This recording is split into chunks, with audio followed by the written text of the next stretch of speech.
बिस्मिल्लाहिर्रहमानिर्रहीम। अस्सलाम वालेकुम प्रेप क्लास। आज हमने work book page number 28 solve करना है। तो स्टूडेंट, हमारा आज का सबक है ताहिर। ये क्या है? ज़ाहिर, ज़ाहिर, ज़ोए अलिफ ज़ा हेरे हर ज़ाहिर। आगे है ज़ालिम, ज़ोए अलिफ ज़ा लाम मिम लम ज़ालम।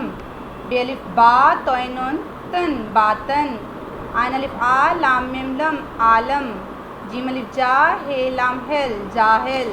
तो स्टूडेंट्स, आपने इस पर ट्रेस करना है और विदाउट ट्रेस भी आपने लिखना है। ठीक है बेटा, इसके जोड़ कर आपने इसको अच्छे से पढ़कर लिखना है। तो स्टूडेंट्स, हम लिखना सीखते हैं जी। तो प्यारे बच्चों, ये देखें, हमने पहले ज़ोइंग लिखना है। ज़ोइंग के साथ हमने अलिफ को जोड़ देना है। ठीक है, और हे की आधी शक्ल साथ हमने रे को मिला देना है। तो क्या बन जाएगा? ज़ाहिर। इसी तरह हम ज़ोइंग लिखेंगे। ठीक है, अलिफ बनाएंगे साथ लाम की आधी शक्ल। ठीक है बेटा, और मीम ज़ालिम। इसी तरह बे की आधी शक्ल बनाएंगे, साथ अलिफ बना देंगे। ठीक है बेटा, बे अलिफ बा तोए आ जाएगा, तोए नून तन बातन।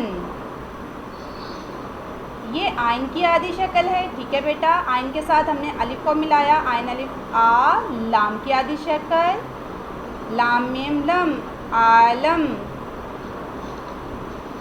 नेक्स्ट है जी जीम, जीम की आधी शक्ल जीम अलिफ, यस, ये साथ अलिफ है तो जीम अलिफ जा हे लाम। ये हे की आधी शक्ल लिख दी और साथ में लाम को जोड़ दिया, तो जीम अलिफ जा हे लाम हेल जाहिल। तो स्टूडेंट्स, आगे है सीन। ये सीन की आधी शक्ल है। ठीक है, साथ हमने अलिफ को मिला दिया, सीन अलिफ सा हे की आधी शक्ल और लाम हे लाम हेल साहिल। ठीक है बेटा,